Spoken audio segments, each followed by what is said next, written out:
Imaginez recevoir un appel d'urgence où un jeune homme de 17 ans dit qu'il vient d'être touché par des coups de feu.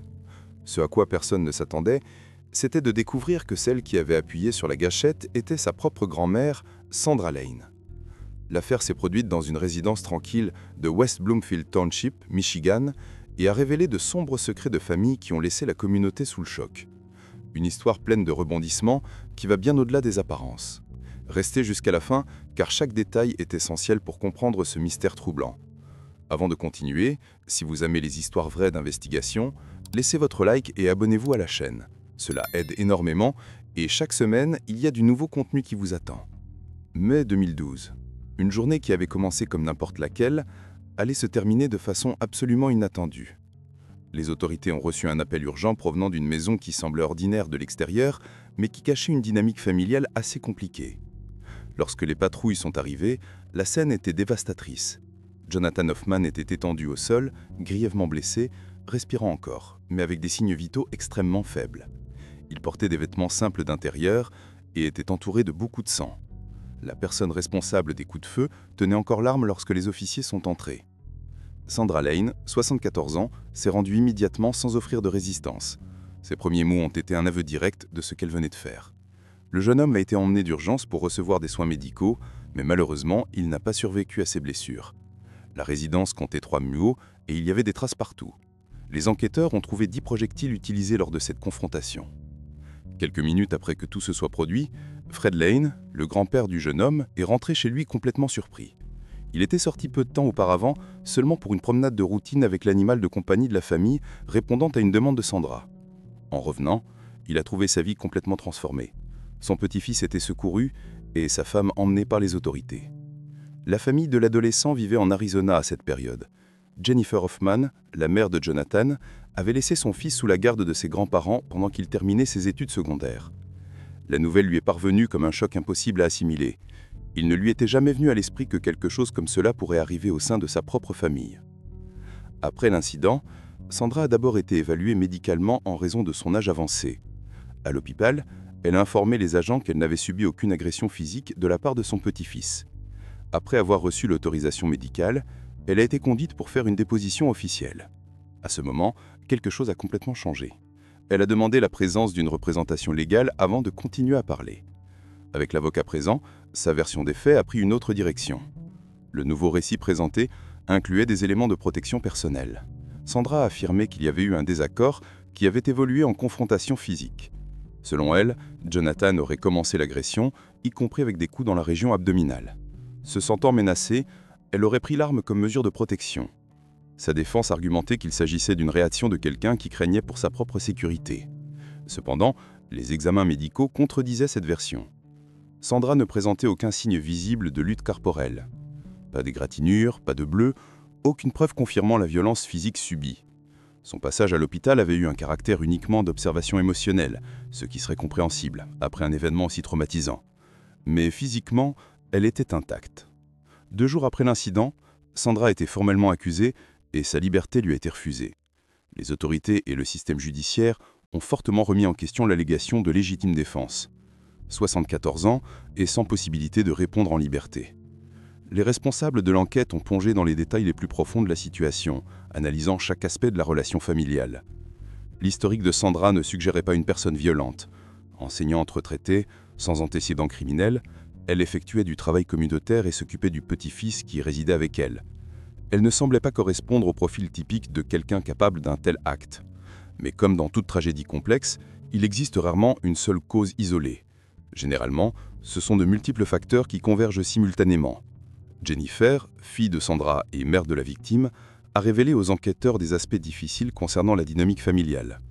Elle a décrit sa mère comme une personne à la personnalité forte, dominante, et qui dans le passé avait démontré des comportements abusifs, des caractéristiques présentes dans les relations problématiques, indépendamment de qui exerce le contrôle. Le premier mariage de Sandra s'est terminé de façon abrupte lorsque le père biologique de Jennifer a simplement abandonné la famille et n'est jamais revenu. Selon Jennifer, il ne supportait pas de vivre avec Sandra, qui rendait l'environnement domestique extrêmement difficile. Il est parti, laissant sa fille derrière. Avec le temps, Sandra a rencontré Fred, un homme de bonne nature, et les choses se sont améliorées temporairement. Lorsque Jennifer a fondé sa propre famille, et a eu des enfants, les conflits ont ressurgi. Beaucoup de gens peuvent s'identifier à la difficulté de vivre avec des parents qui interfèrent trop dans les affaires personnelles, transformant ce qui devait être une relation saine en quelque chose de simplement tolérable. Malgré les différences entre adultes, Jonathan et sa sœur Jessica adoraient leurs grands-parents et maintenaient une proximité avec eux. En 2008, Jennifer s'est séparée de son mari de façon amicale et toute la famille a déménagé en Arizona pour rester proche. Jennifer, son ex-mari et les 2 enfants. C'est ici que l'histoire prend un tournant particulièrement triste. Jessica a développé une tumeur rénale grave. Jennifer a dû se concentrer à rais de savon sur le rétablissement de sa fille. Face à cela, elle et son ex-mari ont convenu que Jonathan resterait temporairement avec ses grands-parents au Michigan. C'est ainsi qu'il était là quand tout s'est produit. Après que la santé de Jessica se soit stabilisée, Jennifer a pu rendre visite à son fils. Lors de ces visites, elle a remarqué que Jonathan était heureux, mais qu'elle a aussi noté qu'il consommait des substances inappropriées pour son âge. Elle a rapporté avoir accepté cela avec une certaine naturalité, sans mesurer complètement la gravité de la situation qui se formait. Pendant l'enquête, il a été découvert que Jonathan, bien que jeune, avait déjà accumulé des problèmes avec les autorités. Il avait été arrêté alors qu'il conduisait et avait été trouvé avec des substances interdites. Cela a généré un dossier officiel et une procédure judiciaire.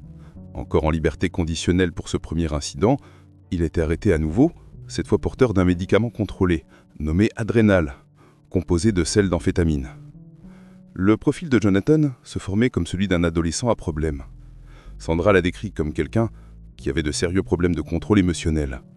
Il y a eu un incident quelques semaines avant la fatalité, où son comportement est devenu si imprévisible que Sandra a dû appeler les autorités. Elle a révélé aux enquêteurs que les situations répétées avec son petit-fils l'avaient amené à acquérir une arme pour se sentir plus en sécurité. Il dommageait les portes et avait des explosions de colère incontrôlables. La défense de Sandra argumentait qu'elle craignait réellement son petit-fils. Sandra savait que Jonathan consommait également une substance connue sous le nom de Spice, une version synthétique du cannabis. Initialement conçue comme médicament contre la douleur, elle n'a jamais été approuvée pour usage clinique. La substance a fini par arriver dans les rues comme alternative synthétique, causant des hallucinations, de la paranoïa, de l'anxiété, des convulsions et même des cas mortels. Les effets empirent lorsqu'elle est combinée avec d'autres substances. Dans la maison d'Elaine, la situation a atteint le point critique le 18 mai 2012. Jonathan s'était présenté au tribunal ce jour même accompagné de sa grand-mère, répondant aux accusations de possession. La justice a déterminé qu'il devait faire des examens pour détecter la présence de substances dans son organisme. Lorsque la grand-mère et le petit-fils sont rentrés à la maison, il y a eu une dispute. Selon les rapports, il aurait exigé de l'argent et les clés du véhicule. Comme Jonathan n'a pas survécu, une partie de l'histoire dépend du récit de Sandra.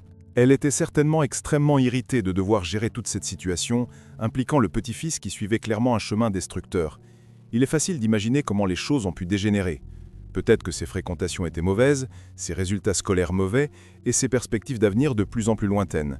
On ne sait pas s'il avait l'intention de continuer sur cette voie ou s'il finirait par s'impliquer dans des activités plus graves. Mais dans l'esprit de Sandra, ce scénario se dessinait probablement clairement. À un moment de cette dispute à propos d'argent et de voiture, Sandra a pris l'arme et a tiré. Jonathan a été touché 5 fois, dont 3 projectiles dans le thorax, un dans l'abdomen et un dans le bras. La résidence présentait des traces dans divers environnements. En plus du corps, ont été trouvés le pistolet calibre 9 mm, des munitions et un chargeur. Tout a été collecté pour analyse technique. Le procès a commencé en mars 2013. Après les déclarations initiales, l'accusation a contesté fermement l'argument de la défense sur la lutte pour la survie. L'un des moments les plus tendus a été l'analyse détaillée de l'appel de Jonathan au service d'urgence, fait à 17h27 lorsqu'il a apporté avoir été touché.